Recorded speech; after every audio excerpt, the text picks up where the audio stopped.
안녕하십니까. 유럽의 전통 커피 송예진입니다. 우유 스티밍의 원리를 알아보실 건데요. 커피 머신을 이용해서 우유를 데워주는 과정이고요. 머신 양 끝에 길게 나와 있는 스팀 노즐을 이용해서 그림과 같이 우유를 데워주실 거예요. 물론 가정에서도 데우실 수는 있어요. 직접 우유를 가열하거나 전자레인지에 데워서 수동 거품기를 이용해서 거품을 내서 드시면 되는데, 여기서 주의하실 점은 이렇게 끓어 넘치면 안 돼요. 우유가 끓어 넘치기 전에 불에서 내려주셔야 하는데, 그 이유는 단백질이 응고가 되면서 우유의 맛을 저해시키기 때문입니다. 그래서 우유를 데울 때는 65도씨가 넘지 않게 온도를 지켜주시는 게 가장 중요합니다. 네, 밀크 스팀 컨트롤이라고 해서 5가지 단계가 나와 있는데, 실제로 카페에서 바리스타들이 우유를 데울 때 이 5가지의 그 단계를 거쳐서 우유를 데웁니다. 네, 조리 준비, 응축수 제거, 밀크 스티밍, 밀크 롤링, 또 노즐 청소 5단계를 한 단계씩 살펴보겠습니다. 먼저 조리 준비 단계인데요. 우유를 데울 때 필요한 재료를 준비하는 거예요. 보통 카페에 항상 있는 밀크 스팀 피처와 또 우유, 그리고 스팀 노즐을 청소하는 행주 3가지가 꼭 있어야 하겠고요. 응축수 제거 과정인데요. 이거는 어떤 과정이냐면, 이 스팀 노즐을 향해서 뜨거운 수증기를 분출을 하게 될 텐데, 이 노즐을 사용하고 나면 이제 수증기가 다시 물로 변해서 이 노즐의 끝에 고여 있게 됩니다. 그런데 스팀을 바로 우유를 넣고 한다면 이제 우유에 물이 바로 유입이 돼서 맛을 좀 변질시키기도 할 거고요. 만약에 매장이 바빠서 우유를 연달아서 데울 경우에 이 청소를 해주지 않으면 이 우유 찌꺼기가 말라붙은 상태에서 악취가 유발될 수도 있고, 또 찌꺼기가 이물질로 혼입이 돼서 맛을 저해시킬 수 있기 때문에 반드시 응축수 제거 과정을 거쳐 주셔야 합니다. 네, 이렇게 스팀을 분출해서 응축수를 제거시킨 다음에는 우유를 본격적으로 데워 주실 건데요. 스팀 피처 안에 원하는 만큼의 우유를 담으시고, 노즐 끝을 우유 표면에 위치한 상태에서 레버를 돌려서 스팀을 분사를 해줘요. 그러면 치치치치 이런 소리가 나면서 공기가 주입이 되고, 유지방과 단백질 막이 형성되면서 부피가 늘어나게 됩니다.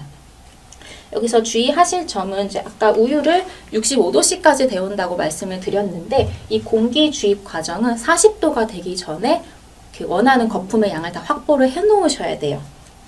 그 이유는 부피가 늘어난 다음에는 이제 거품을 곱게 부수는 이 밀크 롤링 단계를 거치게 되는데, 65도씨가 될 때까지 공기 주입만 한다면 이 롤링 시간이 부족해서 되게 양질의 고운 거품을 얻을 수가 없게 돼요. 그래서 40도씨가 되기 전까지 부피를 늘렸다면 이때부터는 스팀 노즐을 안으로 약간만 주입을 시켜서 스팀의 회전력을 이용해 주셔서 거품을 잘게 부수는 역할을 꼭 해주셔야 합니다.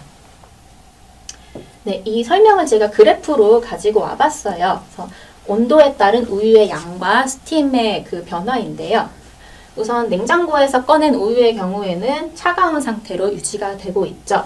원하는 우유를 피처에 담으신 다음에 스팀 노즐에 삽입을 합니다. 그래서 스팀을 돌려주시면 치치치치 소리가 나면서 수위가 높아져요. 근데 수위가 높아지는 거에 맞춰서 스팀 피처를 아래로 내려주셔서 스팀 노즐을 표면에 위치를 해주셔야 원하는 거품의 양을 확보를 할 수가 있어요. 40도씨가 되기 전까지 거품의 양을 확보하신 다음에는 스팀 노즐 쪽으로 피처를 살짝 주입을 시켜서 회전하는 시간을 거쳐서 부드러운 우유 거품 얻으셔야 되고요.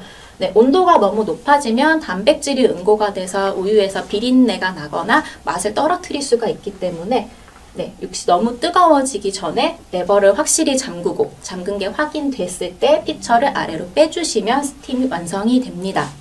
완성되고 난 노즐을 보시면 이렇게 우유 찌꺼기가 빠르게 말라붙어가는 것을 보실 수가 있어요.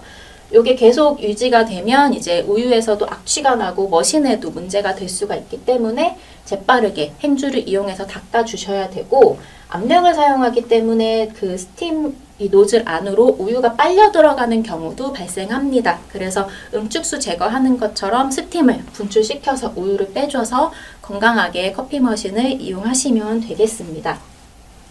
그래서 스팀을 마치고 나서는 이제 그 피처 안에 들어있는 우유와 거품을 잘 조절을 해서 원하는 메뉴를 조리를 하시면 되는데요.